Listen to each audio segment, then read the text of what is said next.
Well, hello, guys and girls. Today I learned how to make a scale, a one-to-one scale of any real-life fly spot that you desire.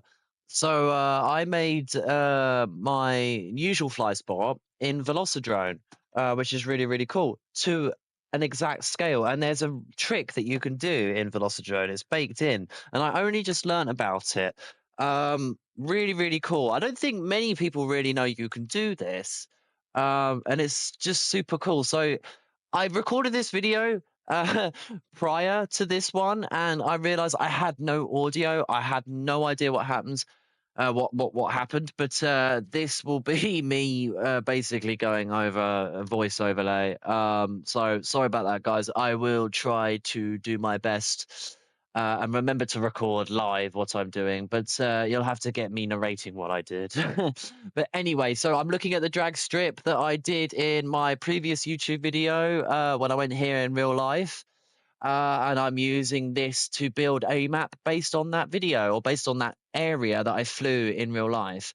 It's a very big area, and actually, looking back, it was too big for the Velocidrone base maps to handle, really, the actual play space. So you'll see that failure in a minute, but it will show you how to do it. I didn't realize this at the time. But basically, you want to take a screenshot of Google Maps. There's the one that I took earlier of a different area. So you want to take a screenshot. You want to go to your photos. So there's the screenshot that we took. So I'm going to open that screenshot.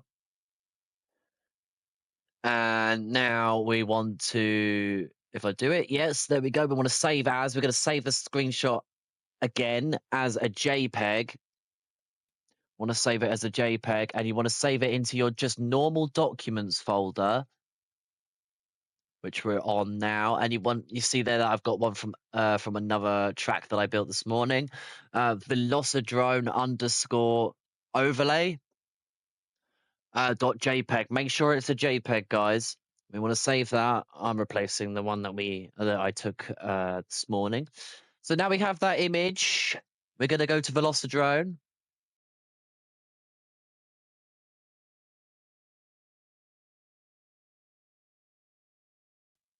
You're going to see my failure here because the Velocidrome map that I chose is just not big enough for the screenshots, basically.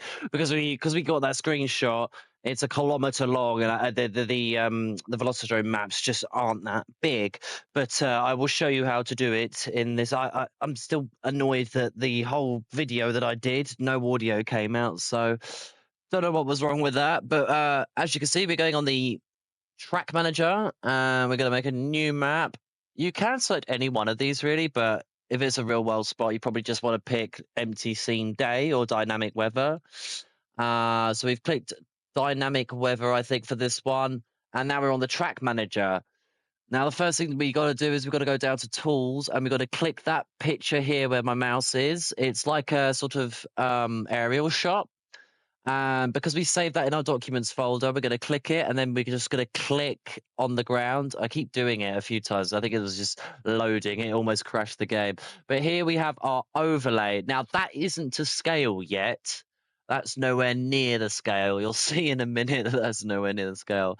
You have on the left-hand side on the of the track manager, you've got overlay spacing, which we're going to use in a minute. But for now, we want to go back to Google Maps, and we want to measure the distance between two known points. Now, it's not hard. It's not tricky. It's relatively easy. We're just going to right click on something that we know. So say we're going to right click here. We know where that is on the overlay in the game because we'll see it. And then we're going to click on, say, that weird discoloration there on the grass. And we're going to measure the distance between those 2 points, and I think it comes out at 102 kilometers. I'm recording this overlay, and I can't this voice overlay, so I can't really see what's going on because I've got a small preview window. But that's our distance that we're going to input in the game. So remember that distance. Go back to Velocidrone, and we go to that overlay spacing on the left-hand side, and we're going to type that number in. So it will be 1,000 meters to a kilometer. So we'll put in the We got to press enter on that. I didn't do it the first time. There we go. So press enter on that. And now we need to select those 2 points that we did like on Google Maps, but now in the game. So we're going to zoom right down to the overlay image that we have. And you need to hold Control and Alt for this. I'm just checking again just to make sure where we measured the first point so we can get it exactly in the game. So we're going to click exactly where we clicked on Google Maps, Control Alt click, and then we're going to pan our camera and we're going to Control Alt click on the second spot that we measured the distance between A and B. Now you can see that it is a much more scaled, it's much more zoomed out, was blown up, and it is too big for the play space. But that's how you scale the image. Now you can plonk all your trees down, just place all your trees, place your buildings if there's any buildings. Yeah, you could place race gates, and that will be your scale map. The overlay disappears when you fly, and once you've built the map based around your overlay, use it as a template basically to trace over what all the trees and stuff. You can delete it afterwards. You don't fly with it on. It does vanish when you try to fly. It's just to get the scale of everything. So that drag strip that we can see on there now, I could place all those trees in that woods, basically. I won't do the full woods. I'll just do the perimeter of that grass strip as it goes down, right? So we're going to do that. Don't forget, you need to put 2 race gates in, and you need to put your start gate in, which you will see in a moment. You can also see that the overlay isn't quite on the flat ground. That's because we are kind of where our camera is. We're outside the flight boundary. So that flat ground isn't sort of near us. And it also does spawn that overlay image. So you can see the square, that square, that grass square is our actual map play space. So you can see that this spills over that play space massively, which is why we did get a kind of a crap map, really. I didn't know this at the time. I didn't realize that the Velocidrone maps weren't. I thought they would be like a kilometer or so, but I guess they're much less than that. Probably about 500 meters, something like that. Or probably a bit more than that, to be fair. Because I think my other one that I did this morning is 400 meters, and I'm nowhere near the map boundary. But just bear that in mind, guys. Use a smaller area if possible, because this is just too big. And you want to make sure that your overlay is flat on the ground. Just move it with the move tool. Just make it as flat to the ground as you can possibly get, just before it clips through. So we're going to put the trees in. You can see the trees spawn, and there is a view distance, so you won't see all the trees until I zoom the camera in. But that makes it more believable. Now, the trees look huge compared to the map because the map's actually zoomed out, right? But that map is zoomed out to a scale that we have set. So it's not like each blade of grass is to scale, if that makes sense. It'll only be to scale when you delete the template image, so to speak, because those trees look really big, and obviously there's like 5 trees to 1 tree where that is in real life. But that's because, like I said, the image is taken from an aerial photo. But that from the first tree that I placed to the end tree that I placed should be a kilometer because the image is to scale. If that makes sense. So I will show you what happens in a minute because we're actually outside the play space. But you do need a gate. You do need 2 invisible gates and a start barrier to be able to qualify the map. I don't know why it's weird. You need to set a start area, which is that first item that you can see on the top right of the assets. It's in under barriers. Just place that down. Place 2 invisible gates because I think it needs to be a race technically. So just place 2 invisible gates, or just 2 any gates really. Just hide them, and then save and fly. Yeah, this is what happened, guys, when I tried to fly. Plus the overlay. Well, we're kind of out the map here, so it didn't spawn the sort of ground that the map's actually based on. You can see there's like a floating, there's a background image basically, the like, you know, back boundary of the map. So that didn't really go to plan because it was too big of an area. So I will show you the one that I made this morning. Worth noting. Sorry, this is so hard because I recorded this as I was doing it, and it made a lot more sense while I was talking about it and doing it at the same time. But it's hard to do a voice overlay for something that you've already done and trying to keep in time. But this is the map that I made this morning. So this is Google Maps, obviously. This is the area that I made one this morning. I'm just using the measure tool to show you guys the measurements, and I accidentally realized that I still had one measurement from miles away from the other map.